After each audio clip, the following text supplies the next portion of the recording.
Hola, buenos días. Voy a explicar un concepto que no ha quedado reflejado en las grabaciones del curso, ya que hubo un problema el 31 de octubre y no se grabó. Hace mención al concepto de la entropía. ¿Qué es la entropía? Bueno, la entropía es una función de estado, igual que lo es la entalpía, que nos va a hablar del desorden, en una reacción química. Se representa por la letra S, y se mide, según el sistema internacional, en julios por Kelvin. Cuanto mayor es la entropía, puesto que está relacionada con el desorden, mayor es la posibilidad de que un proceso sea espontáneo, ¿vale? Le llamamos así, delta de S, porque es el incremento de entropía, que es igual a la entropía de productos en una reacción menos la entropía de los reactivos, ¿de acuerdo? Entonces, esa variación de entropía en una determinada reacción, que puede ser A más B para dar C más D, la entropía de este producto más el otro menos la del reactivo A y la del reactivo B, pues ese incremento, si esto es mayor que cero, estamos hablando de un proceso espontáneo. Si esa variación de entropía es menor que cero, entonces quiere decir que es una disolución, que es una reacción química donde hay mucho orden, entonces sería un proceso no espontáneo. Está relacionada fundamentalmente la entropía con el mayor número de partículas. Por ejemplo, en un sólido hay un mayor orden y, por lo tanto, según el tercer principio de la termodinámica, la variación de entropía en un sólido, en un cristal, va a ser igual a cero. Sucede que en los líquidos hay mayor desorden porque hay mayor movilidad de moléculas relacionadas con la energía cinética más movimiento de moléculas y, por lo tanto, el proceso puede ser más espontáneo. Esto se incrementa en un gas. En un gas el número de moléculas que podemos tener es mucho mayor. Como consecuencia de ello, el desorden es mayor. Por lo tanto, la entropía, su variación de entropía será mayor y tendremos un proceso más espontáneo. Bien, tenemos definida ya, por lo tanto, la entropía como función de estado. Voy a definir ahora un nuevo concepto que nos va a llevar ya directamente a lo que es, considerando tanto la entropía como la entalpía, nos va a llevar a definir lo que se denomina energía libre. Energía libre de Gibbs. La energía libre de Gibbs, que es otra función de estado que nos relaciona G, nos relaciona la entalpía que vimos en la clase anterior. La entalpía, ya sabemos que la entalpía, si es menor que cero, podrá ser un proceso mayor que cero, un proceso exotérmico, o podrá ser un proceso endotérmico si tiene otro valor que sea menor que cero. G es igual a H menos T por S. ¿De acuerdo? Pues muy bien. Cuando en una reacción química la variación de esa energía libre de Gibbs, esta suma, esta diferencia de H y T multiplicado por S, es menor que cero, aquí en este caso, daros cuenta, entonces en ese caso diremos que el proceso es espontáneo. Y esta va a ser espontáneo.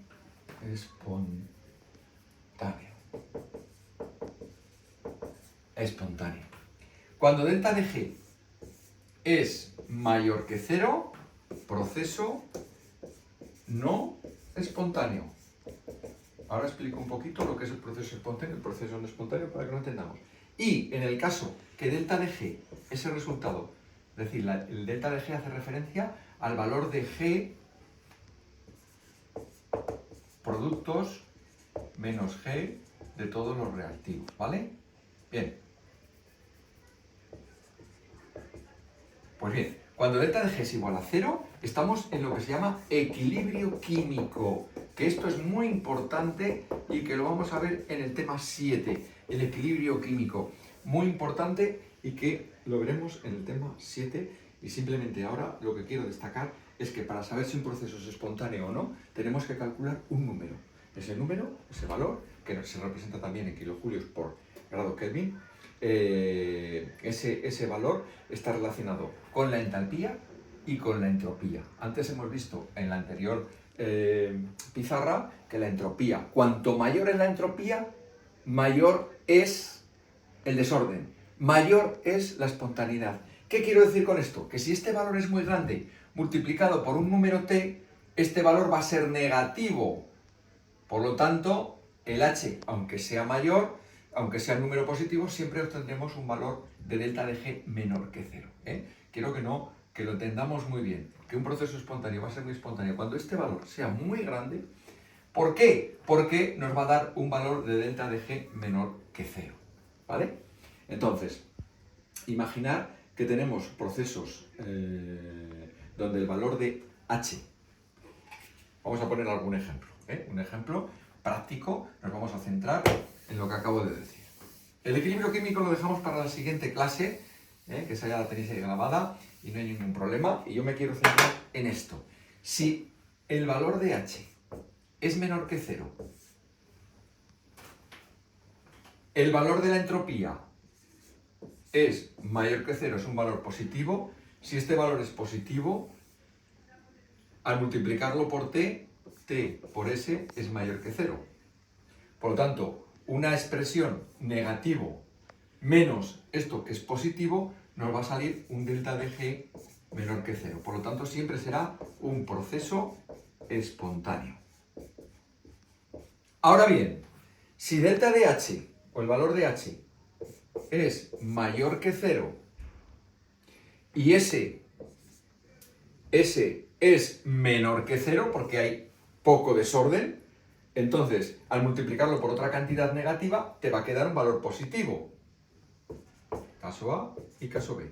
Entonces, en este caso, cuando h es mayor que 0, s es menor que 0, implica que t por s es menor que 0, y entonces esta cantidad que es positiva y el valor de t por s que es negativo, como este menos lo convierte en positivo, nos queda un valor de delta de g mayor que 0. Por lo tanto, esto es no espontáneo. En resumen, en esta clase de hoy me interesa que repasemos el concepto de entropía, función de estado que nos relaciona el desorden, y luego una relación entre la entalpía y la entropía para calcular la energía libre de Gibbs, donde la energía libre de Gibbs nos va a dar, cuando sea el valor menor que 0, diremos que es espontáneo. Si es mayor que 0, no espontáneo.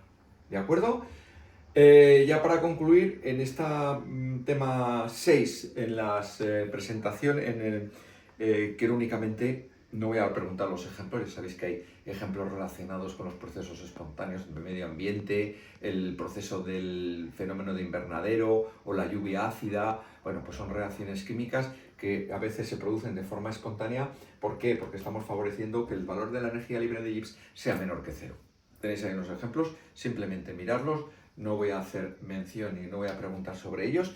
Y luego tenéis algunos ejercicios de la ley de Higgs, donde con que veáis, por ejemplo, el ejercicio número 5 y lo entendáis, porque la ley de Higgs nos va a permitir calcular la entalpía de una reacción química cuando conocemos las entalpías de otros procesos simplemente combinando las ecuaciones, ¿vale? Entonces eso a lo mejor os puede insistir en preguntar algo. Y luego ya aquí centrarnos en que todo es cálculos tabulados, están en tablas, y que nos va a permitir calcular el valor de la energía libre de Gibbs para decir si un proceso es espontáneo o no es espontáneo. Y con esto ya terminaría la clase 31, lo más importante, del día 31 de octubre.